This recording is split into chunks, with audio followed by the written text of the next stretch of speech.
ರಾಮ ಅಂತ. ರಾಮ ಎಂಬಲ್ಲಿ 2 ಅಕ್ಷರ ಇದೆ. ಏನು ಹೇಳ್ತದೆ? ರಾ ಅಂದ್ರೆ ಕಷ್ಟ ಎಲ್ಲ ಪರಿಹಾರ ಆಗುತ್ತೆ ಅಂತ. ಆಮ ಅಂದ್ರೆ ಎಲ್ಲ ಸಂಪತ್ತು ಸುಖ ಎಲ್ಲ ನಮ್ಮ ಜೊತೆಗೆ ಸೇರಿಕೊಳ್ತವೆ ಅಂತ. ಅದಕ್ಕೆ ರಾಮ ಅಂತ. ರಾ ಅಂದ್ರೆ ಅದು ಅಗ್ನಿ ಬೀಜ, ಸುಡುತ್ತದೆ ಅಂತ. ಯಾವುದನ್ನು? ನಾವು ಮಾಡಿದ ಪಾಪ ಅದನ್ನೆಲ್ಲ ಸುಡುವ ಶಕ್ತಿ, ಅರ್ಥಾತ್ ನಮ್ಮ ಕಷ್ಟ ಅನಿಷ್ಟ ಸಮಸ್ಯೆ ಅದನ್ನೆಲ್ಲ ನಾಶ ಮಾಡುವಂತದ್ದು. ರಿಂಗ್ ಕ್ಷಯ ಮಾಡ್ತದೆ, ಅದಕ್ಕೆ ರಾ ಅಂತ ಹೇಳ್ತಾರೆ. ಅಂದ್ರೆ ಕಷ್ಟ ಅನಿಷ್ಟ ಸಮಸ್ಯೆಗಳನ್ನು ನಾಶ ಮಾಡುವವನು, ಅದಕ್ಕೆ ರಾ ಅಂತ ಹೇಳ್ತಾರೆ. ಆ ಮಾ ಅಂದ್ರೆ ಸಂಪತ್ತು. ಆಮ ಅಂದ್ರೆ ಎಲ್ಲ ಸಂಪತ್ತುಗಳು, ಜ್ಞಾನ ಸುಖ ಎಲ್ಲ ಸಂಪತ್ತನ್ನು ಕೊಡುವವ.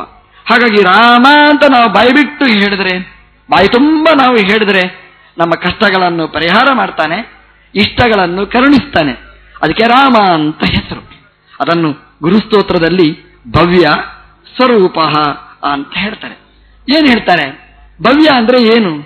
ನಮ್ಮ ಸಂಸಾರದ ಕಷ್ಟಗಳನ್ನು ದೂರಕ್ಕೆ ಅಟ್ಟುವವ, ಅದಕ್ಕೆ ಭವ್ಯ ಅಂತ ಕರೀತಾರೆ. ಸ್ವರೂಪ ಅಂತಂದ್ರೆ ಆನಂದವನ್ನು ನಮಗೆ ಉಣಿಸುವವ. 2 ಅರ್ಥವನ್ನು ಚಿಂತನೆ ಮಾಡಿದ್ದಾರೆ. ಇದು ರಾಮಶಬ್ದದ ಚಿಂತನೆ. ರಾಮ ಏನು ಮಾಡ್ತಾನೆ? ಭವ್ಯ. ಭವ ಅಂದ್ರೆ ಸಂಸಾರದ ಸಮಸ್ಯೆಗಳು ದುಃಖಗಳು, ಅದಕ್ಕೆ ಭವ ಅಂತ ಕರೀತಾರೆ. ಯಾಕಂದ್ರೆ ಭವತಿ ಉದ್ಭವತಿ, ಮತ್ತೆ ಮತ್ತೆ ಬರ್ತದೆ. ಕಷ್ಟ ಇವತ್ತು ಹೋಯಿತು, ಇವತ್ತೇನೋ ನಿನ್ನೆ ಬಂದಿತ್ತು, ಇವತ್ತು ಸಮಸ್ಯೆ ಪರಿಹಾರ ಆಯಿತು, ಖುಷಿಯಲ್ಲಿರ್ತೇವೆ. ಅಂದ್ರೆ ನಾಳೆ ಸಮಸ್ಯೆ ಬರುತ್ತೆ ಅಂತ ಅರ್ಥ. ಇವತ್ತು ಕಷ್ಟ ಅಂದ್ರೆ ನಾಳೆ ಇಷ್ಟ ಅಂತ ಅರ್ಥ. ನಾಳೆ ಇಷ್ಟ ಅಂತಂದ್ರೆ ನಾಡ್ದು ಕಷ್ಟ ಅಂತ ಅರ್ಥ. ಅದು ಉದ್ಭವ. ಸಮಸ್ಯೆಗಳು ಉದ್ಭವಿಸ್ತಲೇ ಇರ್ತವೆ. ನೀವು ನೋಡಿ ಅಂತೆ, ನೀವು ಒಳ್ಳೆ ಗಿಡ ಹಾಕಿ ಮೇಲೆ ಬರಬೇಕು ಅಂತ ಏನು ಗ್ಯಾರಂಟಿ ಇಲ್ಲ. ಆದರೆ ಒಳ್ಳೆಯ ಬೀಜ ಹಾಕಿದಾಗ ಅದ್ರ ಕೆಟ್ಟ ಗಿಡ ತನ್ನಷ್ಟಕ್ಕೆ ಮೇಲಕ್ಕೆ ಬರುತ್ತೆ. ನಿಮಗೆ ಬೇಡ ಅಂದ್ರೆ ಎಷ್ಟು ಕಟ್ಟು ಮಾಡಿದ್ರೂ ಅದು ಬರ್ತಲೇ ಇರ್ತದೆ. ಅದು ಭವ. ಉದ್ಭವತಿ, ಮತ್ತೆ ಮತ್ತೆ ಮೇಲಕ್ಕೆ ಬರ್ತದೆ ಅಂತ. ಹಾಗೆ ಸಮಸ್ಯೆಯ ಬೀಜ ಅದು ಮೊಳಕೆ ಒಡೆಯುತ್ತಲೇ ಇರ್ತದೆ. ಭವ ಅಂತ ಅದಕ್ಕೆ ಕರೆದರು ಹಿರಿಯರು. ಅಂದ್ರೆ ಈ ಸಂಸಾರ ಏನು ಅಂದ್ರೆ ಸಮಸ್ಯೆ ಉದ್ಭವಿಸುವ ಒಂದು ಜಾಗ, ಅದಕ್ಕೆ ಭವ ಅಂತ ಕರೆದರು. ನಮ್ಮ ಅನುಭವ ನೋಡಿ, ಸಮಸ್ಯೆ ಪರಿಹಾರ ಆಯಿತು ಅಂದ್ರೆ ನೀವು ಆಲೋಚನೆ ಮಾಡಿದರೆ ಪರಿಹಾರ ಆಗಿರುವುದಿಲ್ಲ, ಮತ್ತೊಂದು ರೂಪದಿಂದ ನಮ್ಮನ್ನು ಕಾಡ್ತದೆ. ಹಾಗಾಗಿ ಈ ಸಂಸಾರವನ್ನು ಭವ ಅಂತ ಕರೀತಾರೆ. ಈ ಭವ ನಿವಾರಣೆ ಆಗಬೇಕಾದ್ರೆ ಏನು ಮಾಡಬೇಕು? ರಾಮ ಅಂತ ಹೇಳಿ ಸಂಸಾರ ನಿವಾರಣೆ ಆಗುತ್ತೆ. ಶಾಸ್ತ್ರದಲ್ಲಿ ಹೇಳ್ತಾರೆ, ವೇದದಲ್ಲಿ ಹೇಳ್ತಾರೆ, ಕಾಶಿ ಮರಣಾತ್ ಮುಕ್ತಿ, ಕಾಶಿಯಲ್ಲಿ ಸತ್ತರೆ ಮೋಕ್ಷ ಅಂತ. ಯಾಕೆ ಕಾಶಿಯಲ್ಲಿ ಸತ್ತರೆ ಮೋಕ್ಷ? ಅದಕ್ಕೆ ಹೇಳ್ತಾರೆ, ಕಾಶಿ ಮಹಿಮೆಯಲ್ಲೇ ಹೇಳ್ತಾರೆ. ಕಾಶಿಯಲ್ಲಿ ರುದ್ರದೇವರು ಕಿವಿಯಲ್ಲಿ ರಾಮಮಂತ್ರ ಜಪ ಮಾಡ್ತಾರೆ, ತಾರಕ ಬ್ರಹ್ಮ ಮಂತ್ರವನ್ನು ಜಪ ಮಾಡ್ತಾರೆ. ಆ ತಾರಕ ಮಂತ್ರ ರಾಮ ಮಂತ್ರ ಅವನು ಕಿವಿಯಲ್ಲಿ, ಮನೋನಿಯಾಮಕರಾದ ರುದ್ರದೇವರು ಕಿವಿಯಲ್ಲಿ ಬಂದು ಹೇಳ್ತಾರಂತೆ. ಯಾವಾಗ ರುದ್ರದೇವರು ಬಂದು ಕಿವಿಯಲ್ಲಿ ಆ ರಾಮಮಂತ್ರ ಹೇಳ್ತಾರೆ, ಮನೋನಿಯಾಮಕರಾದ ರಾಮನ ಅಂತರಂಗ ಭಕ್ತರಾದ ರುದ್ರದೇವರು ಯಾವಾಗ ಕಾಶಿಯಲ್ಲಿ ಕಿವಿಯಲ್ಲಿ ರಾಮಮಂತ್ರ ಹೇಳ್ತಾರೆ, ಕೊನೆ ಕಾಲಕ್ಕೆ ರಾಮನ ಸ್ಮರಣೆ ಬಂತು ಅಂದ್ರೆ ಎಂಬಾವಂ ಸ್ಮರಣಿಯಾತಿ ತ್ಯಜತಿ ಅಂತೆ ಕರೇವರಂ ತಂತಮೈವೇತಿ ಕೌಂತೇಯ ಸದಾ ತದ್ಭಾವ ಭಾವಿತ ಅಂತ ಕೃಷ್ಣ ಅಪ್ಪಣೆ ಕೊಡಿಸಿದ ರೀತಿಯಲ್ಲಿ ಕೊನೆ ಕಾಲಕ್ಕೆ ರಾಮನ ಸ್ಮರಣೆ ಬಂತು ಅಂತಂದ್ರೆ ಆವಾಗ ಮೋಕ್ಷ. ಕಾಶಿಯಲ್ಲಿ ಸತ್ತರೆ ಮೋಕ್ಷ ಅಂದ್ರೆ ಕಾಶೀಶನಾದಂತಹ ರುದ್ರದೇವರು ಕೊನೆ ಕಾಲಕ್ಕೆ ರಾಮನ ಸ್ಮರಣೆ ನಮಗೆ ಕೊಟ್ಟರೆ ರಾಮನ ಅನುಗ್ರಹ ದರ್ಶನದಿಂದಾಗಿ ನಮಗೆ ಮುಕ್ತಿ. ಹಾಗಾಗಿ ಸಂಸಾರದ ರೋಗ ಸಮಸ್ಯೆಗಳನ್ನು ಪರಿಹಾರ ಮಾಡುವ ದೇವರು ಭವ್ಯ. ಭವ ಅಂದ್ರೆ ಸಂಸಾರ, ಅದನ್ನು ಯಾಪಯತಿ, ದೂರಂ ಯಾಪಯತಿ, ಕಳಿಸಿಕೊಡ್ತಾನೆ. ಅದಕ್ಕೆ ಭಗವಂತನಿಗೆ ಭವ್ಯ, ರಾಮದೇವರಿಗೆ ಭವ್ಯ ಅಂತ ಹೆಸರು. ಅಂದ್ರೆ ಕಷ್ಟವನ್ನು ಪರಿಹಾರ ಮಾಡುವ ದೇವರು ರಾಮ. ಅದಕ್ಕೆ ರಾಮಚಂದ್ರ ಕಾಡಿಗೆ ಪ್ರಯಾಣ ಮಾಡಿದ್ರು. ಕಾಡುವ ಸಮಸ್ಯೆಗಳನ್ನು ನಿವಾರಣೆ ಮಾಡಲಿಕ್ಕೋಸ್ಕರ ಕಾಡಿಗೆ ಭಗವಂತ ಚಿತ್ತೈಸಿ ಎಲ್ಲರ ಕಷ್ಟಗಳನ್ನು ಪರಿಹರಿಸಿದ. ರಾಜ್ಯಭಾರದ ನಂತರ ಎಲ್ಲರನ್ನೂ ಜೊತೆಗೆ ಕರ್ಕೊಂಡು ಹೋಗಿ ಅವರಿಗೆ ಕಷ್ಟವನ್ನು ಪರಿಹಾರ ಮಾಡಿದ ದೇವರು ಭವ್ಯ. ಭವಂ ನಿವರ್ತಯತಿ. ಸ್ವರೂಪ ಅಂತ, ಭವ್ಯಶ್ಚಾಸೌ ಸ್ವರೂಪಶ್ಚ. ಸ್ವರೂಪ ಅಂದ್ರೆ ಏನು? ಸ್ವಂ ರೂಪಂ ಯಸ್ಮಾತ್ ಅಂತ. ನಮ್ಮ ರೂಪ ಏನಿದೆ ಅದನ್ನು ನಮಗೆ ಉಣಿಸುವವ ಅಂತ. ಆನಂದ ಅಂತಂದ್ರೆ 2 ರೀತಿಯಾದ ಆನಂದ ಇದೆ. ಒಂದು ಹೊರಗಿಂದ ಬರುವ ಆನಂದ, ಒಂದು ಒಳಗಿಂದ ಇರುವ ಆನಂದ. ಹೊರಗಿಂದ ಬರುವ ಆನಂದ ಅಂದ್ರೆ ಏನು? ಟಿವಿ ನೋಡಬೇಕು, ಚಾನೆಲ್ ನೋಡ್ತಾ ಇರಬೇಕು, ಬೇರೆ ಬೇರೆ ಧಾರಾವಾಹಿ, ಆನಂದ ಆಗುತ್ತೆ. ಕೆಲವರು ಹೇಳ್ತಾರೆ ಇವತ್ತು ಕರೆಂಟೇ ಇಲ್ಲ, ಚಾನೆಲೇ ನೋಡ್ಲಿಕ್ಕಾಗ್ಲಿಲ್ಲ ಅಂತ. ಅಂದ್ರೆ ಅವರಿಗೆ ನೋಡಿದ್ರೆ ಆನಂದ ಇಲ್ಲ. ಅಂದ್ರೆ ಹೊರಗಿನ ಟಿವಿ ನೋಡಿದ್ರೆ ಆನಂದ ಆಗುತ್ತೆ, ತಿನ್ನಬಾರದನ್ನು ತಿಂದ್ರೆ ಆನಂದ ಆಗುತ್ತೆ, ಪಕ್ಕದ ಮನೆಯ ಸುದ್ದಿ ಕೇಳಿದ್ರೆ ಆನಂದ ಆಗುತ್ತೆ. ನಮಗೆಲ್ಲ ಆನಂದ ಆಗಬೇಕಾದ್ರೆ ಹೊರಗಿನ ಪದಾರ್ಥಗಳ ಸಾಪೇಕ್ಷತೆ ಇರ್ತದೆ, ಅಂದ್ರೆ ಪರ ಸಾಪೇಕ್ಷವಾದ ಆನಂದ. ಇದು ಒಂದಾಯ್ತು. ಇನ್ನೊಂದು ಆನಂದ ಇದೆ, ಹೊರಗಿನ ವಸ್ತುವಿನ ಅಪೇಕ್ಷೆ ಇಲ್ಲದೆ ಒಳಗಿನಿಂದಲೇ ಬರುವ ಆನಂದ, ಅದು ಸ್ವರೂಪ ಆನಂದ ಅಂತ ಕರೀತಾರೆ. ಅದಕ್ಕೆ ಬಾಹ್ಯ ಪದಾರ್ಥಗಳ ಅಪೇಕ್ಷೆ ಇರುವುದಿಲ್ಲ.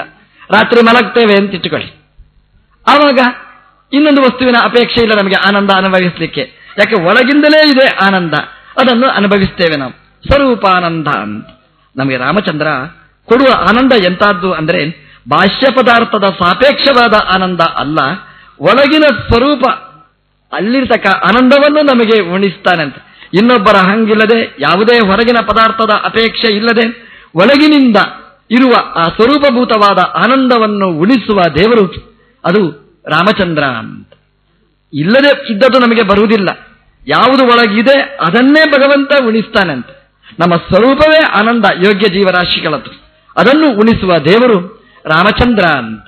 ಹಾಗಾಗಿ ಸ್ವರೂಪ, ಸ್ವರೂಪ ಅಂದ್ರೆ ಸಸ್ಯ ರೂಪಂ ಯಸ್ಮಾತ್, ಅವರವರ ಸ್ವರೂಪ ಅವರವರಿಗೆ ಅಭಿವ್ಯಕ್ತಿಗೊಳಿಸುವ ದೇವರು ಅದು ಭಗವಂತ. ನಮಗೆ ಆನಂದದ ರೂಪವನ್ನು ನಮಗೆ ಅನುಭವಕ್ಕೆ ಬರುವ ಹಾಗೆ ಮಾಡಿ ನಮಗೆ ಮೋಕ್ಷವನ್ನು ಕರುಣಿಸುವ ದೇವರು ರಾಮಚಂದ್ರ ಅಂತ. ಹಾಗಾಗಿ ಭವ್ಯ ಅಂದ್ರೆ ಸಂಸಾರದ ದುಃಖವನ್ನು ನಿವಾರಣೆ ಮಾಡುವವ, ಸ್ವರೂಪ ಅಂದ್ರೆ ನಮ್ಮ ಸ್ವರೂಪಭೂತವಾದ ಆನಂದವನ್ನು, ಆನಂದದ ರೂಪವನ್ನು ನಮಗೆ ಉಣಿಸುವವ, ಅರ್ಥಾತ್ ಕಷ್ಟ ಪರಿಹಾರ ಮಾಡುವವ, ದುಃಖ ನಿವಾರಣೆ ಮಾಡುವವ, ಸ್ವರೂಪ ಆನಂದದ ಅನುಭವ ಕೊಡುವವ. ಹಾಗಾಗಿ ಭವ್ಯ ಸ್ವರೂಪ ಅಂತ ರಾಮನನ್ನು ನಾವು ಉಪಾಸನೆ ಮಾಡ್ತೇವೆ. ಕಷ್ಟ ಪರಿಹಾರ ಮಾಡುವವ, ಆಪದಾಂ ಅಪಹರ್ತಾರಂ, ಕಷ್ಟವನ್ನು ಆಪತ್ತನ್ನು ನಿವಾರಣೆ ಮಾಡುವವ, ದಾತಾರಂ ಸರ್ವಸಂಪದಾಂ, ಎಲ್ಲ ಸಂಪತ್ತನ್ನು ಕೊಡುವವ. ಹಾಗಾಗಿ ಸ್ವರೂಪ ಒಟ್ಟು ಸೇರಿಸಿದರೆ ಭವ್ಯ ಸ್ವರೂಪ, ಭವ್ಯಶ್ಚಾಸೋ ಸ್ವರೂಪಶ್ಚ ಅಂದ್ರೆ ದುಃಖ ನಿವೃತ್ತಿ ಮಾಡುವ, ಸುಖವನ್ನು ಉಣಿಸುವ ಸ್ವರೂಪ ದೇವರು ಅದು ರಾಮಚಂದ್ರ. ಭವ್ಯ ಸ್ವರೂಪ. ಅಪಣಾಚಾರ್ಯರು ರಾಯರ ಒಳಗೆ ರಾಮನ ಭವ್ಯ ಸ್ವರೂಪ, ದುಃಖ ನಿವೃತ್ತಿ ಮಾಡುವ, ಸುಖವನ್ನು ಉಣಿಸುವ ರಾಮನ ಚಿಂತನೆ ಮಾಡಿದರು. ರಾಯರು ಆ ರೂಪವನ್ನು ಚಿಂತನೆ ಮಾಡುವವರು. ಹಾಗಾಗಿ ಭವ್ಯ ಸ್ವರೂಪವನ್ನು ಚಿಂತನೆ ಮಾಡುವ ರಾಯರ ಆ ಭವ್ಯ ಸ್ವರೂಪವನ್ನು ನಾವು ಚಿಂತನೆ ಮಾಡಿದರೆ ನಮ್ಮ ಕಷ್ಟಗಳನ್ನು ಪರಿಹಾರ ಮಾಡಿ ರಾಯರು ಇಷ್ಟವನ್ನು ಕೊಡ್ತಾರೆ ಅವರ ಒಳಗಿದ್ದ ಭಗವಂತನ ಮೂಲಕ ಅಂತ ನಾವು ಚಿಂತನೆ ಮಾಡಿದರೆ ನಮ್ಮ ಈ ಗುರುಸ್ತೋತ್ರ ಅದು ಪೂರ್ಣ, ಅದು ಸಾರ್ಥಕ ಆಗುತ್ತೆ. ಹಾಗೆ ಆಗಲಿ ಅಂತ ಹೇಳ್ತಾ ಇವತ್ತಿನ ಪ್ರವಚನವನ್ನು ಕೃಷ್ಣಾರ್ಪಣಮಸ್ತು.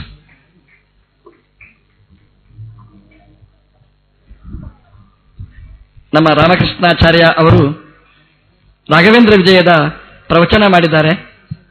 ನಾನು ಹೇಳಿದ್ದೆ ಅವರ ಹತ್ರ, ನೀವು ತಮಿಳು ಪ್ರವಚನ ಮಾಡ್ತೀರಿ, ನಾನು ಚಾಪೆ ಹಾಕಿ ಮಲಗಬೇಕು, ನನಗೇನು ಗೊತ್ತಾಗೋದಿಲ್ಲ, ತಮಿಳು ತಿಳಿಯೋದು ಅಂತ ಹೇಳಿದ್ದೆ. ಆದರೆ ಅದನ್ನು ಸುಳ್ಳು ಮಾಡಿಬಿಟ್ರು. ಅವರು ತಮಿಳಲ್ಲಿ ಹೇಳಿದ್ರು ಕೂಡ ಅದು ಕನ್ನಡದವರಿಗೆ ಅರ್ಥ ಆಗುವ ತಮಿಳಲ್ಲಿ ಹೇಳಿದ್ದಾರೆ ರಾಮಕೃಷ್ಣಾಚಾರ್ಯರು. ಅದು ಅವರದ್ದು ಒಂದು ಪಾಂಡಿತ್ಯ. ಹಾಗಾಗಿ ತಮಿಳಿನವರಿಗೂ ಅರ್ಥ ಆಗುವ ಹಾಗೆ, ಕನ್ನಡದಲ್ಲಿಯೂ ಅರ್ಥ ಆಗುವ ಹಾಗೆ ಒಳ್ಳೆಯ ಪ್ರವಚನವನ್ನು ಮಾಡಿದ ರಾಮಕೃಷ್ಣಾಚಾರ್ಯರನ್ನು ವಿಶೇಷವಾಗಿ ನಾವು ಅಭಿನಂದಿಸಿ. ಹರೇ ಶ್ರೀನಿವಾಸ. ಶ್ರೀಪಾದಂಗಳವರು ಇದುವರೆಗೆ ಭವ್ಯ ಸ್ವರೂಪದ ಆ ಭವ್ಯ ಸ್ವರೂಪ ಶಬ್ದದ ಭವ್ಯ ಸ್ವರೂಪವನ್ನು ತೋರಿಸಿದ್ರು ಅವರು. ಇಂಥ ಶ್ರೀಪಾದಂಗಳವರು ಅನಂತ ಅನಂತ ಧನ್ಯವಾದ ಅರ್ಪಣೆ ಮಾಡ್ತಾ ಮುಂದಿನ ಕಾರ್ಯಕ್ರಮ. ಹರೇ ಶ್ರೀನಿವಾಸ. ಶ್ರೀ ರಾಘವೇಂದ್ರ ಸಪ್ತಾಹ ಮಹೋತ್ಸವದ ಮೊದಲ ದಿವಸವಾದ ಇಂದಿನ ಸಾಯಂಕಾಲದ ಮುಖ್ಯ ಕಾರ್ಯಕ್ರಮದಲ್ಲಿ, ಸಾಂಸ್ಕೃತಿಕ ಕಾರ್ಯಕ್ರಮದಲ್ಲಿ ಇನ್ನು ಸ್ವಲ್ಪ ಸಮಯದಲ್ಲಿಯೇ ಶ್ರೀಯುತ ಅರವಿಂದ್ ಭಾರ್ಗವ್ ಅವರಿಂದ ಮ್ಯಾಂಡೋಲಿನ್ ವಾದನ ನಡೆಯಲಿದೆ. ಇನ್ನು ಕೇವಲ 5-10 ನಿಮಿಷದಲ್ಲಿ ಈ ಒಂದು ಕಾರ್ಯಕ್ರಮ ಪ್ರಾರಂಭವಾಗುತ್ತದೆ. ಇದಕ್ಕೆ ಮುಂಚಿತವಾಗಿ ಒಂದೆರಡು ಸಣ್ಣ ಪ್ರಕಟಣೆಗಳು. ಬೆಂಗಳೂರಿನಿಂದ ಬಂದಿರತಕ್ಕಂತಹ ಒಬ್ಬ ವಯೋವೃದ್ಧರು ಸತ್ಯೋಜಿ ರಾವ್ ಅವರು ಎಲ್ಲಿದ್ದರೂ ಇಲ್ಲಿ ಬಂದು ತಿಳಿಸಬೇಕು ತಾವಿಲ್ಲಿ ಬಂದಿದ್ದೀರಿ ಅಂತ. ಯಾಕೆಂದ್ರೆ ತಮ್ಮ ಮನೆಯಿಂದ ಬೆಂಗಳೂರಿನಿಂದ ಕರೆ ಬರ್ತಾ ಇದೆ, ನೀವು ಒಬ್ಬರೇ ಬಂದಿದ್ದೀರಂತೆ ಬೆಂಗಳೂರಿನಿಂದ, ಅದಕ್ಕೆ ನಿಮ್ಮ ಮನೆಯಿಂದ ಫೋನ್ ಬಂದಿತ್ತು, ದಯವಿಟ್ಟು ಅವರಿಗೆ ಫೋನ್ ಮಾಡಿ ತಿಳಿಸ್ಬೇಕಂತೆ, ದಯವಿಟ್ಟು ನೀವು ಬಂದಿದ್ದೀರಿ ಇಲ್ಲಿ ಅಂತ. ನಿಮ್ಮ ಮನೆಯವರೆಲ್ಲ ಬೆಂಗಳೂರಿನಲ್ಲಿ ಕಾಳಜಿಯಾಗಿದ್ದಾರೆ. ಶ್ರೀ ರಾಘವೇಂದ್ರ ಸಪ್ತಾಹ ಮಹೋತ್ಸವದ ಈ ಒಂದು ಕಾರ್ಯಕ್ರಮ ಒಂದು ಸಣ್ಣ ಪರಿಚಯ, ಪ್ರತಿನಿತ್ಯವೂ ಕೂಡ 8 ದಿವಸದ ಈ ಒಂದು ಕಾರ್ಯಕ್ರಮದಲ್ಲಿ ಬೆಳಗ್ಗೆ 6 ಗಂಟೆಯಿಂದ ಪ್ರಾರಂಭವಾಗಿ ರಾತ್ರಿ ಸುಮಾರು 9-10 ಗಂಟೆಯವರೆಗೂ ವಿವಿಧ ಕಾರ್ಯಕ್ರಮಗಳು, ಜ್ಞಾನ ಕಾರ್ಯಕ್ರಮಗಳು, ಮುಖ್ಯವಾಗಿ ಪ್ರವಚನ ಮಾಲಿಕೆಗಳು ಹೀಗೆಲ್ಲ ನಡೆಯುತ್ತವೆ. ಈ ದಿವಸ ಮೊದಲನೇ ದಿವಸ ಬೆಳಗ್ಗಿನಿಂದ ನಡೆದು ಬಂದ ಕಾರ್ಯಕ್ರಮಗಳು, ಪ್ರಮುಖವಾಗಿ ಈ ದಿವಸ ಬೆಳಗ್ಗೆ ಗಣಹೋಮ ನಡೆಯಿತು. ಪ್ರತಿನಿತ್ಯವೂ ತಾವು ಇಲ್ಲಿ ಮುಂದೆ ಪ್ರಕಟಣೆ ಮಾಡಿರತಕ್ಕಂತೆ ಪ್ರತಿನಿತ್ಯವೂ ಒಂದು ವಿಶೇಷವಾದ ಹೋಮವನ್ನ ಈ ಒಂದು ಸಪ್ತಾಹ ಮಹೋತ್ಸವದಲ್ಲಿ ನಡೆಸ್ತಾ ಬರ್ತೇವೆ. ಅದಾದ ನಂತರದಲ್ಲಿ ಗುರುರಾಜರಿಗೆ ಅಷ್ಟೋತ್ತರ ಕ್ಷೀರಾಭಿಷೇಕ, ಆ ಒಂದು ಕಾರ್ಯಕ್ರಮವು ಈ ಬಲಭಾಗದಲ್ಲಿ ಇರತಕ್ಕಂತಹ ಕಲ್ಯಾಣ ಮಂಟಪದಲ್ಲಿ ಮಂತ್ರಾಲಯದಿಂದ ತಂದಿರತಕ್ಕಂತಹ ಶ್ರೀ ರಾಘವೇಂದ್ರ ಸ್ವಾಮಿಗಳವರ ಮೃತ್ತಿಕಾ ಬೃಂದಾವನದ ಏನು ತಂದಿದ್ದೇವೆ ಅದಕ್ಕೆ ಪ್ರತಿನಿತ್ಯವೂ ಕೂಡ ಬೆಳಗ್ಗೆ ಕ್ಷೀರಾಭಿಷೇಕ, ಅಷ್ಟೋತ್ತರ ನಡೆಯುತ್ತದೆ. ನಂತರದಲ್ಲಿ ಗುರುರಾಜರಿಗೆ ಪುಷ್ಪಾರ್ಚನೆ ನಡೆಯುತ್ತದೆ. ಇದಕ್ಕೆ ಪಕ್ಕದಲ್ಲಿಯೇ ಕೂಡ ಈ ಒಂದು ವೇದಿಕೆಯ ಮೇಲೆ ಪ್ರತಿನಿತ್ಯವೂ ಬೆಳಗಿನ ಹೊತ್ತಿನಲ್ಲಿ ಪ್ರವಚನ ಮಾಲಿಕೆಗಳು ಖ್ಯಾತ ವಿದ್ವಾಂಸರುಗಳಿಂದ ಬೇರೆ ಬೇರೆ ಊರುಗಳಿಂದ ಬಂದು ಇಲ್ಲಿ ನಡೆಸಿಕೊಡ್ತಾರೆ.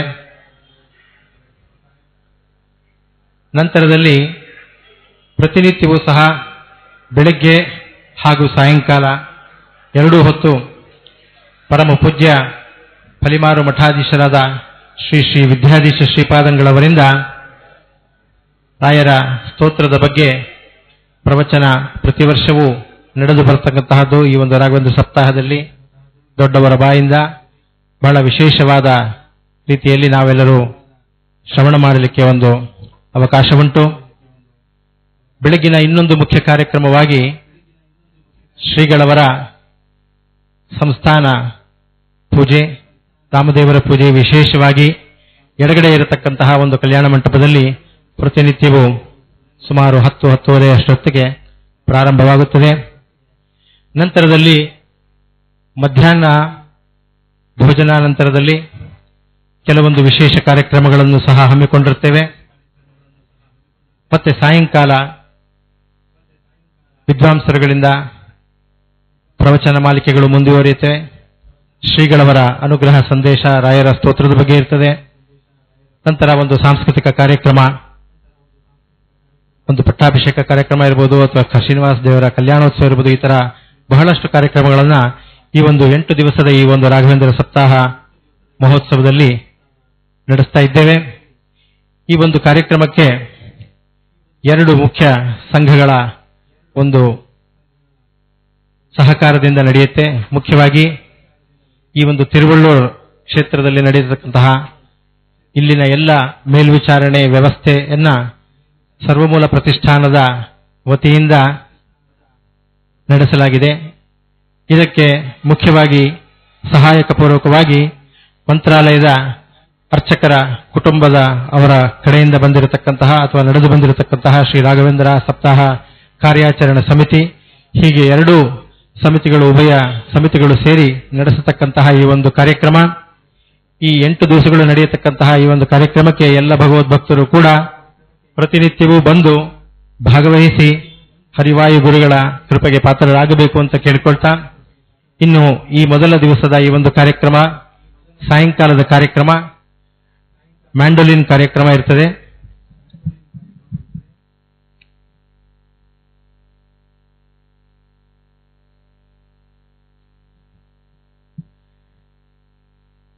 Today's first day's Raghavendra Saptaha Karyacharana Samiti and the Sarvamoola Pratisthana's joint program, which is being organized here in Tiruvallur, which is very close to Chennai city. We have organized this particular Saptaha Mahotsava for 8 days.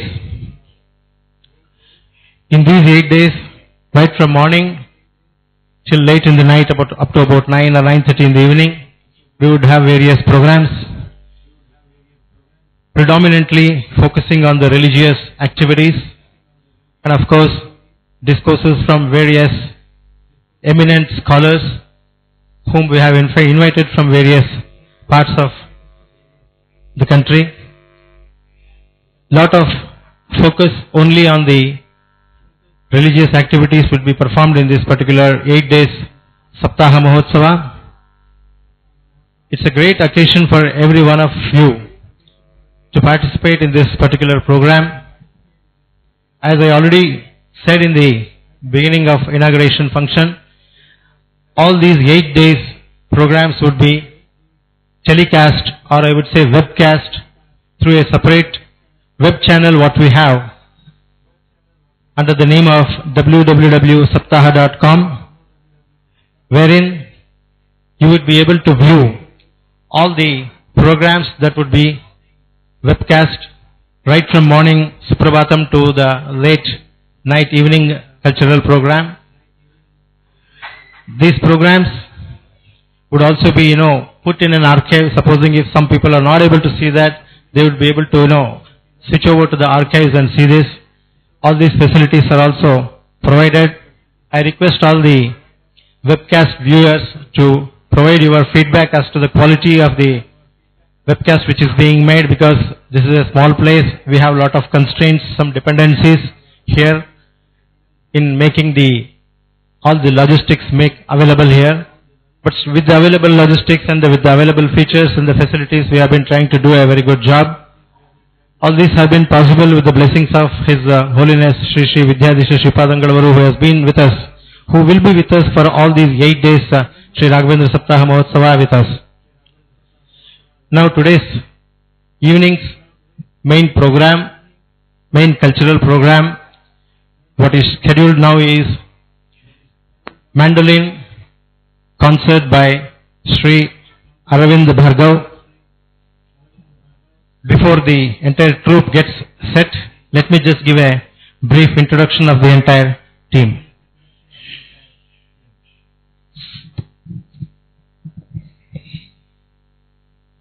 In today's mandolin program, Sri Aravind Bhargav would be accompanied by Sri V.V. Ravi on the violin, Sri